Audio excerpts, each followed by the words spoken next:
అత్యున్నతమాకు ప్రియమైన దేవుని బిడ్డలందరికీ ఈ ఉదయకాల సమయంలో మన ప్రభు అయిన యేసుక్రీస్తు శ్రేష్టమైన నామములో మీ అందరికీ శుభములు తెలియజేస్తున్నానండి.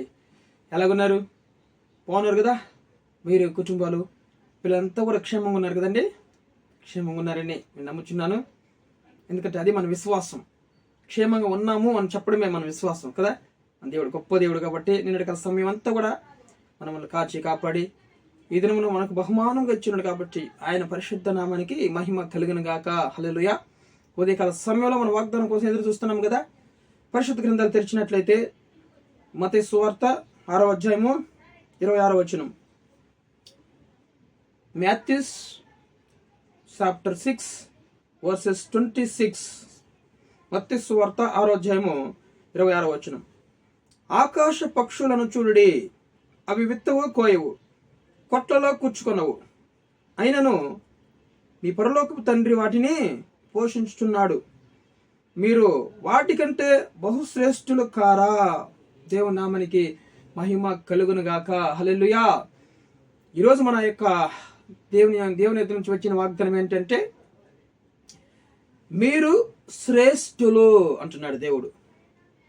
శ్రేష్ఠులు అంటే భూమి మీద గొప్పవారు అని. ఈరోజు మనల్ని గొప్పవానిగా దేవుడు ఎంచుకుంటున్నాడు దేవుని యొక్క దృష్టిలో. నువ్వు బాధపడకు, ఈరోజు భయపడకు. ఈరోజు మనుషుల యొక్క దృష్టిలో నువ్వు ఎందుకు పనికిరాని వానిగా, విలువ లేని వానిగా మన మనసులో చూడొచ్చు, బంధువులు చూడొచ్చు, స్నేహితులు చూడొచ్చు, నీ ఆఫీసులో చూడొచ్చు. నేను అలాగా విలువ లేని వానిగా, ఎందుకు పనికిరాని వానిగా మనం అనేక మంది ఈరోజు అనొచ్చు. అవును కదా.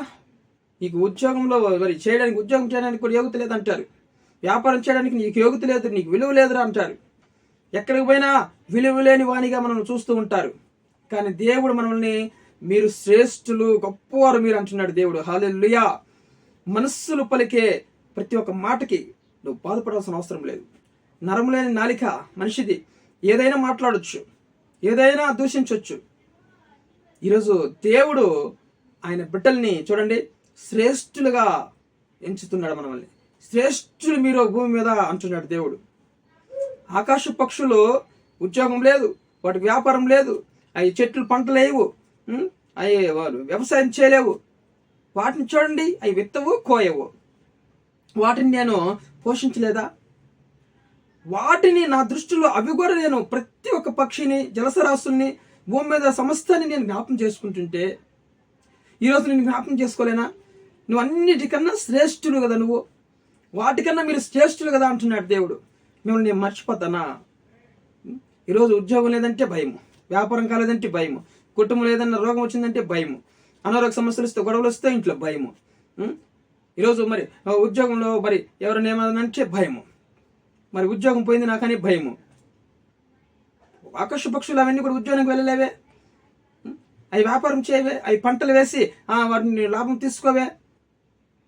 ఆకాశ పక్షులను ఎలాగ పోషిస్తున్నాడు దేవుడు? అవి విత్తలేదు, కోయలేదు, అవి ఏమి చేయలేవు.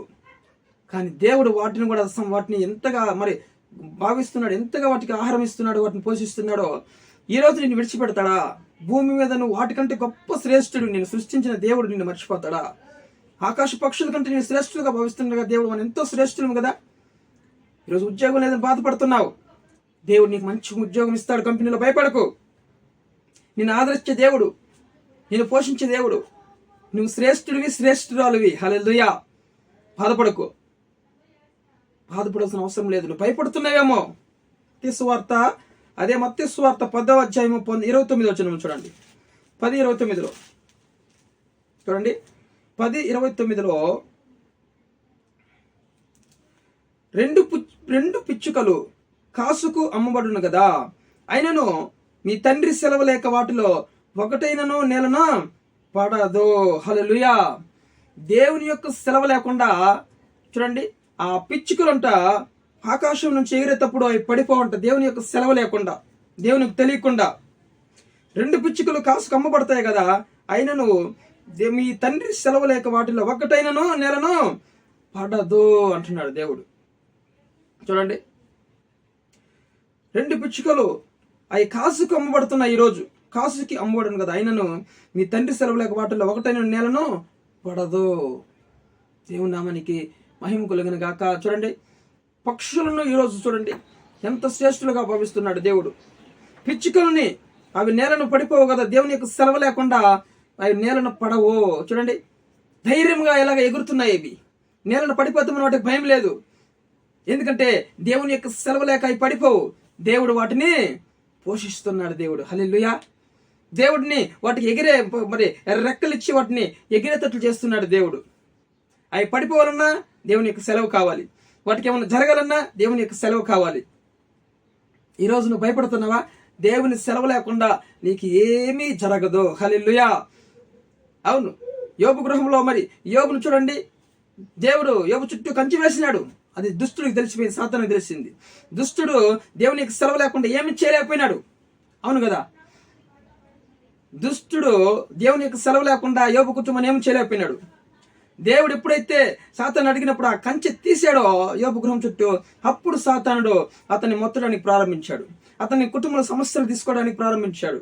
ఈరోజు దేవుని యొక్క బిడ్డల చుట్టూ గృహ చుట్టూ ఆయన కంచి వేసి ఉంటాడు. దేవుని యొక్క సెలవు లేకుండా నీకు ఏది జరగదో. హల్లెలూయా. దేవుని యొక్క సెలవు లేకుండా నీకు ఏ కష్టం ఆయన రానిడు. నువ్వు భరించలేనటువంటి కష్టం నీకు రానిడు ఆయన, మన తండ్రి. నువ్వు శ్రేష్ఠులు, నువ్వు నేను శ్రేష్ఠులమి. మన కుటుంబస్తులందరూ కూడా గొప్ప శ్రేష్ఠులమి. మనుషులు అంటున్నారు, విలువ లేనివాడా, పనికి రానివాడా, తాగుపోతాడా అని నీకు విలువ లేకుండా మాట్లాడుతున్నారా? కంపెనీలో, ఉద్యోగంలో, ఎక్కడ మరి ఆ అక్కమ్మక్కన కుటుంబాల్లో, నీ కుటుంబంలోనే నీకు విలువ లేదా? దేవుడు మనుషుల మాటలు నువ్వు పట్టించుకోవద్దు. నేను చెప్తున్నాను ఈరోజు నువ్వు శ్రేష్ఠుడివి అంటున్నాడు దేవుడు. హల్లెలూయా. నువ్వు శ్రేష్ఠుడు, భూమి మీద నువ్వు గొప్పవాడివి. శ్రేష్ఠులు మీరు, గొప్ప శ్రేష్ఠులు మీరు అంటున్నాడు దేవుడు. హల్లెలూయా. ఇంకా నీకు భయపడుతున్నావా? ఉద్యోగం లేదని భయపడుతున్నావా? వ్యాపారం లేదని భయపడుతున్నావా? వివాహం లేదని భయపడుతున్నావా? ఈరోజు దేవుడు మనల్ని మంచిగా భావిస్తున్నాడు. దేవుని నామానికి మహిమ కలుగును గాక. అంతేకాకుండా చూడండి, అదో 10:31 వచ్చిన చూడండి. 10:31లో చూడండి,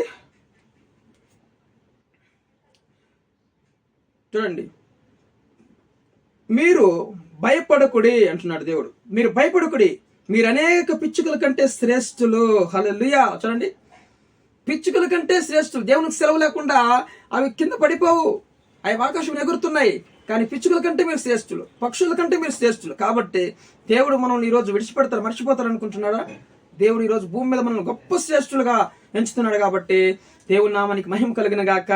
దేవుడు దృష్టి ఇస్తున్నాడు, నేను చూస్తున్నాడు. పక్షుల కంటే శ్రేష్ఠులు నువ్వు. ఎందుకు భయపడాలి? వాటిని పోషించే దేవుడు నిన్ను పోషించడా? నీకు భూమి మీద సమస్తం అనుగ్రహించలేడా? సమస్తం ఇస్తాడు. కాబట్టి భయపడకుండా ధైర్యం ఉండు. నీకేం కావాలో దేవుడు సమస్తం అనుగ్రహిస్తాడు. భూమి మీద గొప్ప శ్రేష్ఠులుగా దేవుడు దృష్టిలో మనం ఎంచుకుంటున్నాడు. మనుషులు ఏమన్నా కూడా నువ్వు భయపడాల్సిన అవసరం లేదు. విలువ లేని వాడిగా చూసినా కూడా నువ్వు పట్టించుకోవద్దు. దేవుని దృష్టిలో గొప్పవాడివి, శ్రేష్ఠుడివి, శ్రేష్ఠులవి. దేవుని నామానికి మహిమ కలిగిన గాక. మరి వీడియో చూస్తున్న మీరు అందరూ కూడా సబ్స్క్రైబ్ చేయండి, లైక్ చేయండి, షేర్ చేయండి ఇతరులకి. మీ యొక్క సహాయం అందరినీ అందరికీ దేవుడు మీ కుటుంబాలను దీవించిన గాక ప్రార్థన చేస్తూ, పరిశుద్ధ ప్రేమ కలిగిన తండ్రి, ఘనమైన నామని బట్టి మేము స్తుతిస్తున్నాం ప్రభా. మీరు ఆకాశ పక్షుల కంటే మమ్మల్ని శ్రేష్ఠులుగా చూస్తున్నావు, గొప్పవారిగా మమ్మల్ని చూస్తున్నావు తండ్రి. మనుషులు ఏమైనా అనుకోవచ్చు, ఉద్యోగం లేదు, వ్యాపారం లేదు, ఎందుకు పనికిరాడు, విలువ లేదని ఎవరైనా మాట్లాడవచ్చు. కానీ మమ్మల్ని గొప్ప శ్రేష్ఠులుగా చూస్తున్నావు తండ్రి. అయా, అందుని బట్టి మేము సంతోషిస్తున్నాం, ఈరోజు ఆనందిస్తున్నాం. అయా, కృప చూపించండి. వీడియో చూస్తున్న ప్రతి ఒక్కరి జీవితాల్లో వాళ్ళకి కావాల్సిన సమస్తం అనుగ్రహించండి. అనారోగ్య సమస్యలు ఉన్న ముట్టని స్వస్థపరచండి. ఉద్యోగం లేని వారికి మంచి ఉద్యోగం తెచ్చేయండి. వ్యాపారం లేని వారికి మంచి వ్యాపారం తెచ్చేయండి. గర్భం లేని వారికి గర్భం తెచ్చేయండి. కుటుంబంలో సమాధానం, ఐక్యత, నెమ్మది తెచ్చామని వీడియో చూసి సామాన్యమైన జీవితాల్లో అద్భుతం జరిగించి సహాయం తెచ్చామని యేసు క్రీస్తు జీవం కలిగిన నామములో ప్రార్థన అడిగి వేడుకొని జవాబు పొంది అన్న మా ప్రియ పరలోకపు తండ్రి.